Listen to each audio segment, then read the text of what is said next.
Sebenarnya kita belum bisa ya melakukan elaborasi lebih lanjut terkait materi apa yang dianggap menimbulkan keonaran atau materi apa yang dianggap sebagai sebuah kabar bohong yang menerbitkan keonaran sebagaimana dimaksud dalam ketentuan pasal 14 Undang-Undang Nomor 1 Tahun 1946 tentang Peraturan Pidana. Habib Bahar telah menghina Jokowi dengan sebutan Presiden Banci. Habib Bahar berkata Jokowi adalah pengkhianat bangsa. Kenapa kok Habib Bahar ceramahnya seperti itu? Pertama, kenapa saya katakan Jokowi Presiden Banci? Makanya kalau mau nonton isi ceramah itu jangan dipotong-potong. Kamu nonton dari awal bagaimana isi ceramah saya. Sikap kritis umat Islam ini sampai kapanpun saya yakin ya tidak akan pernah bisa dibungkam, tidak akan pernah bisa dihilangkan. Karena apa? Karena sudah menjadi bagian dari ajaran Islam itu sendiri, yaitu adanya perintah untuk amar ma'ruf nahi mungkar. Karena itu tidak bisa kemudian rezim ini menghilangkan atau membungkam aktivitas ini. Selain bahwa membungkam sikap kritis itu sebagai bentuk dari kezoliman terhadap rakyat. Dan pasti ini rakyat pasti akan melawan. Saya yakin rakyat akan pasti melawan. Bagaimanapun berbagai bentuk kezoliman pasti akan ditemui perlawanan dari rakyat. Sebenarnya kita ada tanggung jawab moral yang besar, tanggung jawab syara itu kepada Allah Subhanahu Wa Taala, karena dakwah itu kewajiban, tidak boleh diam karena zolimnya penguasa, bahkan harus lebih giat. Kenapa? Kezaliman itu akan menimpa kita semua pada akhirnya. Yang kedua ada tanggung jawab moral kepada ulama-ulama kita yang hari ini di penjara gitu.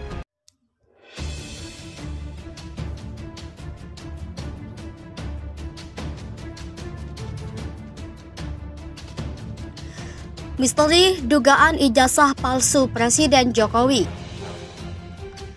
Buku Jokowi Undercover 2 setebal 226 halaman adalah petunjuk awal tentang dugaan ijazah palsu Pak Jokowi. Benar atau tidak, lebih tepat kita bersabar menunggu hasil pengadilan yang sedang berlangsung di kota Surakarta. Sekalipun proses pengadilan Gus Nur dan Bambang Tri di Solo adalah perkara mubahalah, tetapi terkait dugaan ijazah palsu dalam pengadilan tersebut justru lebih kuat pembuktian pada ijazah Jokowi palsu atau tidak merambah liar kemana-mana. Keributan atau gaduh tentang misteri ijazah palsu Jokowi akan segera berakhir seandainya Pak Jokowi secepatnya menunjukkan ijazah aslinya. Sayang sampai saat ini belum terjadi adalah misteri lain yang harus diungkap. Rujukannya kembali ke buku Jokowi Undercover 2. Dari buku tersebut sekedar gambaran dugaan ijazah palsu Jokowi tidak sulit untuk dimengerti dan ditangkap ceritanya.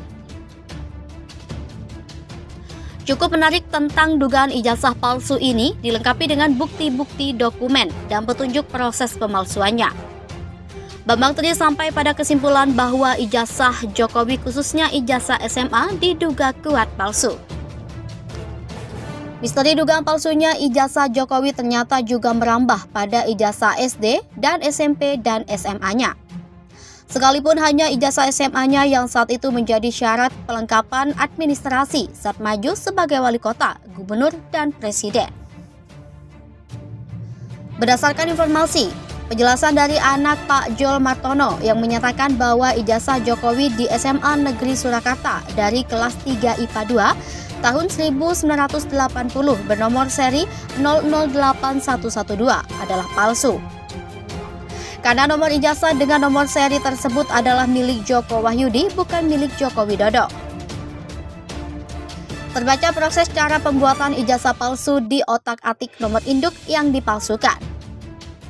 Dalam proses pelacakan yang cukup rumit dan memakan waktu panjang, Bambang Tri menemukan petunjuk lebih lanjut dari Ibu Sri Handayani, menjelaskan yang bersangkutan tidak mengenal yang namanya Joko Widodo dan memastikan ijazahnya palsu.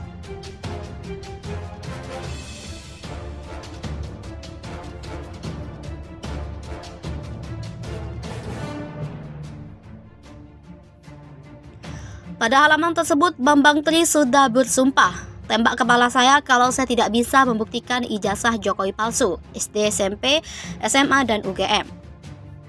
Terlihat ijazah asli Ibu Sri Handayani setelah disandingkan dengan kopi ijazah Jokowi. Bambang Tri menyimpulkan bahwa nomor urut dan nomor seri ijazahnya asli, hanya nomor induknya yang palsu. Ada penjelasan bahwa dalam ijazah seharusnya tertulis angka 786, bukan berupa huruf A, B, C, D.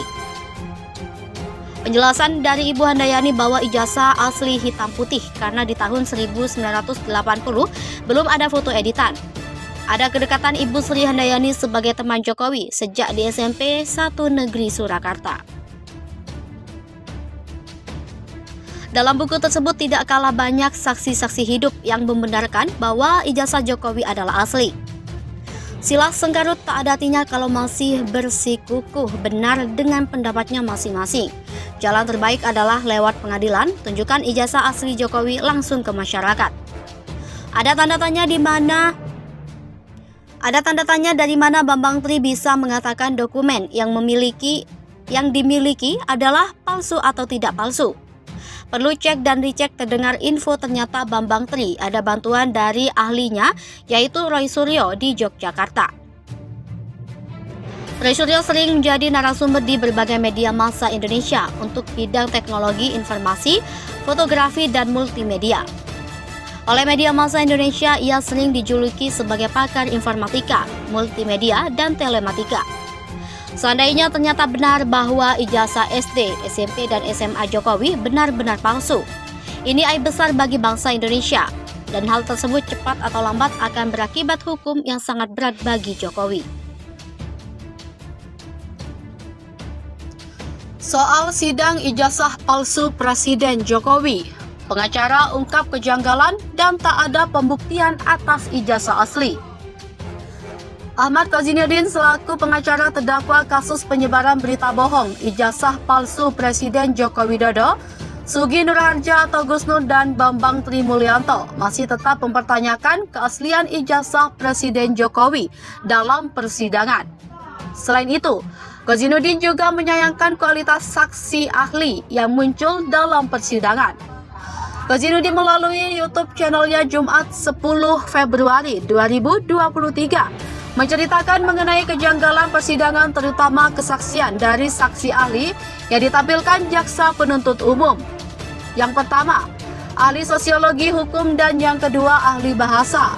Dan yang menarik kata Ahmada adalah ahli bahasa yang memberikan keterangan.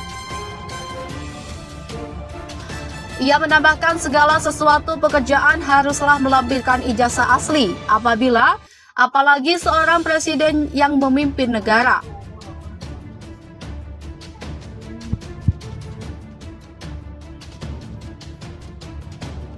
Muncul nama Jokowi, tapi tidak ada satupun saksi diperiksa dari pihak Jokowi.